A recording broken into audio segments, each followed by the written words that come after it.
Hello everyone, welcome to my YouTube channel. MSc chemistry student के लिए vacancy निकली है डीआरडीओ में।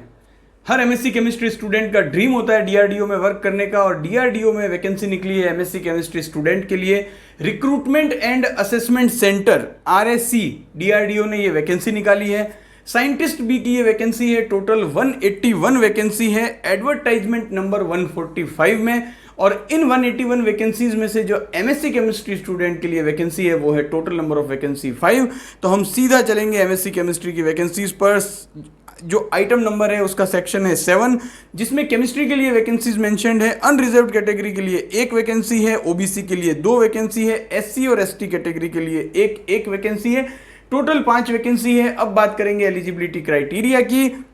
एलिजिबिलिटी क्राइटेरिया में जो एसेंशियल क्वालिफिकेशन है वो है at least first class masters degree in science in the subject oblique discipline of chemistry from a recognised university और डिसिप्लिन, एंड साथ ही साथ में गेट क्वालिफिकेशन, एक वैलिड गेट स्कोर जो है वो आपके पास होना चाहिए। तो अगर आपके पास वैलिड गेट स्कोर है केमिस्ट्री में, एमएससी केमिस्ट्री आपने 60% या उससे ज़्यादा मार्क्स आपके अगर हैं तो आप इस वैकेंसी के लिए एलिजिबल हैं। और मैं हमेशा कहता हूं कि अगर आप एमएससी केमिस्ट्री कर रहे हैं तो कोशिश कीजिए कि 60% या उससे ज़्यादा मार्क्स आप स्कोर करें, क्योंकि मोस्ट ऑफ द जो वैकेंसीज आती हैं साइंटिस्ट की उसमें एमएससी केमिस्ट्री में 60% या उससे ज़्यादा मार्क्स रिक्वायर्ड होते हैं। तो इस बात का आप जरूर ध्यान रखिएगा। तो अब यहाँ पर जो है वो आपने चाहे एमएससी ऑर्गेनिक में किया हो, इनऑर्गेनिक में किया हो, फिजिकल में किया हो, एनालिटिकल में किया हो, किसी भी ब्रांच में किया हो, आपके पास अगर एमएससी केमिस्ट्री में 60% या उससे ज़्यादा मार्क्स हैं और एक वैलिड गेट स्कोर है तो आप इस वैकेंसी के लिए एलिजिबल हैं। अब यहाँ पर जो है वो एक बहुत बड़ा क्वेश्चन आता है उन स्टूडेंट के मन में कि सर हम तो अभी एमएससी केमिस्ट्री फाइनल ईयर में हैं, हमारे पास एक वैलिड गेट स्कोर भी है, तो क्या हम इस वैकेंसी के लिए एलिजिबल हैं? तो आप सभी के लिए यहाँ पर एक बहुत ही इंपॉर्टेंट लाइन मेंशन्ड है। Applicant who have appeared in the final year oblique semester examination may submit their degree/provisional degree certificate by 31st August 2023 if not able to do so at the time of filling of application form। तो देखिए 31st of August 2023 तक अगर आप अपनी MSc final की marksheet अगर submit कर पाने की स्थिति में होंगे तो भी आप इस वैकेंसी में एलिजिबल होंगे। तो ये एक डाउट जो है वो क्लियर हो चुका होगा। अब यहाँ पर जो है वो एज लिमिट की बात करेंगे। सबसे पहले तो एज लिमिट जो है वो अनरिजर्व्ड और ईडब्ल्यूएस कैटेगरी के लिए है 28 ईयर्स, ओबीसी कैटेगरी जो है उसके लिए है 31 ईयर्स, और एससी एसटी जो कैटेगरी है उनके लिए है 33 ईयर्स। अब यहाँ पर जो एक इंपॉर्टेंट बात जो सैलरी को लेकर है वो भी मैं आपको बता दूं कि ये जो वैकेंसी है वो ग्रुप ए की गजेटेड पोस्ट है, और यहाँ पर जो आपको सैलरी मिलेगी वो at the time of joining लगभग आपको 1 लाख रुपये पर मंथ की सैलरी यहाँ पर आपको ऑफर की जाएगी। अब अगर हम बात करें तो रिलैक्सेशन जो है एज लिमिट में वो आप इस पूरे नोटिफिकेशन को स्क्रॉल करके पढ़ सकते हैं। मैं आपको इंपॉर्टेंट जो पॉइंट्स हैं वो इस वीडियो में बताने वाला हूं। अब अगर हम जो बात करें कि कैसे अप्लाई करना है तो देखिए यहाँ पर जो है वो rse.gov.in जो वेबसाइट है वहाँ पर आपको जो है वो अप्लाई करना है। हालांकि अप्लाई करने की जो ऑनलाइन रजिस्ट्रेशन है वो अभी स्टार्ट नहीं हुए हैं, इसके लिए आपको RSE DRDO की वेबसाइट में एडवर्टाइजमेंट नंबर 145 लगातार देखते रहना है।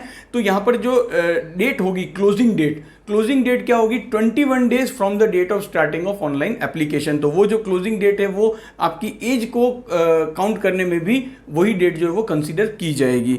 तो यहाँ पर अप्लाई कैसे करना है वो आप सेक्शन जो 2 नंबर का पॉइंट है उसमें आप देख सकते हो। अब जो 3rd पॉइंट है वो कि documents to be uploaded online, ये आप जो सारी बातें हैं ये इस नोटिफिकेशन में आप देख सकते हो।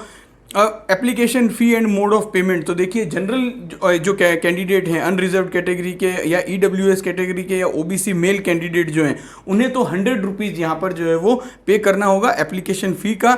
वहीं अगर हम बात करें एससी एसटी पीडब्ल्यूडी और वुमेन कैंडिडेट की तो उनके लिए कोई भी फीस नहीं है अप्लाई करने के लिए।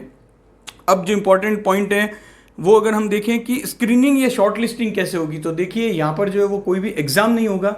जो वैलिड गेट स्कोर है उसके आधार पर यहाँ पर सिलेक्शन होगा और उसके बाद पर्सनल इंटरव्यू लिया जाएगा। तो देखिए यहाँ पर जो है वो एलिजिबल कैंडिडेट जो है उनको शॉर्टलिस्ट किया जाएगा 1:10 के रेशो में। जैसे अगर 1 वैकेंसी है तो उसके लिए 10 कैंडिडेट जो है उनको शॉर्टलिस्ट किया जाएगा, उसके बाद उनका इंटरव्यू लिया जाएगा। इंटरव्यू में जो परफॉर्मेंस होगी उसके आधार पर फिर फाइनल सिलेक्शन की लिस्ट जो है वो बनेगी। तो स्क्रीनिंग या शॉर्ट लिस्टिंग का जो क्राइटेरिया है वो 5th नंबर के पॉइंट में मैंशनड है। सिलेक्शन प्रोसेस, तो देखिए shortlisted candidate on the basis of GATE score will be required to appear in the personal interview. तो पहले क्या होगा, स्क्रीनिंग या शॉर्ट लिस्टिंग होगी 1:10 के रेशो में। उसके बाद जो शॉर्ट लिस्टेड कैंडिडेट होंगे उन्हें इंटरव्यू के लिए बुलाया जाएगा और इंटरव्यू में जो परफॉर्मेंस होगी उसके आधार पर फाइनल सिलेक्शन जो है वो किया जाएगा।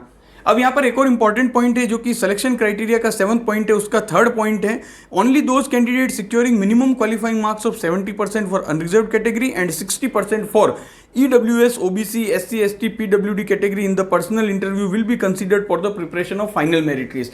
देखिए अब अगर जब आप पर्सनल इंटरव्यू में जाते हैं तो वहां पर भी आपको पर्सनल इंटरव्यू में अगर आप अनरिजर्व कैटेगरी से हैं तो मिनिमम 70% होने चाहिए, और अगर आप अदर कैटेगरी जिसमें कि EWS, OBC, SC, ST, PWD category से हैं तो आपको 60% होना चाहिए, तभी आपको मेरिट लिस्ट के लिए कंसीडर किया जाएगा। तो ये भी एक बहुत ही इंपॉर्टेंट पॉइंट है। साथ ही साथ अब जो क्लोजिंग डेट है जिसके बारे में मैंने आपको पहले बता दिया कि जब ये लिंक ओपन होगा ऑनलाइन रजिस्ट्रेशन के लिए उससे 21 डेज जो है वो क्लोजिंग डेट जो है वो रहेंगे। तो आई थिंक यहाँ पर जो है वो इंपॉर्टेंट सारे पॉइंट जो है वो मैंने मेंशन कर दिए हैं। यहाँ पर कुछ अगर इंपॉर्टेंट कॉन्टैक्ट डिटेल, जैसे कि अगर आप कुछ फर्दर इन्फॉर्मेशन जानना चाहते हैं तो यहाँ पर आप देख पा रहे होंगे स्क्रीनशॉट में ईमेल आईडी भी दी हुई है और कॉन्टैक्ट नंबर भी दिए हुए हैं जहाँ से आप फर्दर क्लैरिफाई कर सकते हैं। तो इन शॉर्ट अगर कहूँ तो साइंटिस्ट बी की वैकेंसी है, 145 नंबर का एडवर्टाइजमेंट है जिसका लिंक भी मैं आपको डिस्क्रिप्शन में दूंगा। अगर आप एलिजिबल हैं, आपके पास सारे एसेंशियल क्वालिफिकेशन है, वैलिड गेट स्कोर है, तो जरूर अप्लाई कीजिएगा। लिंक जो है वो बहुत ही शॉर्टली ओपन हो जाएगा। अभी फिलहाल ऑनलाइन रजिस्ट्रेशन से रिलेटेड कोई डिटेल मुझे मिली नहीं है, जैसे ही कोई अपडेट आएगी मैं आपको बताऊंगा। साथ ही साथ आप भी RSC DRDO की वेबसाइट पर जाकर चेक कर सकते हैं एडवर्टाइजमेंट नंबर 145 में। इस वीडियो को अपने फ्रेंड्स के साथ भी शेयर कीजिएगा और ऐसी ही वैकेंसीज से रिलेटेड और BSc और MSc केमिस्ट्री के इंफॉर्मेटिव वीडियोस के लिए चैनल को सब्सक्राइब करना मत भूलिएगा। Thank you for watching this video.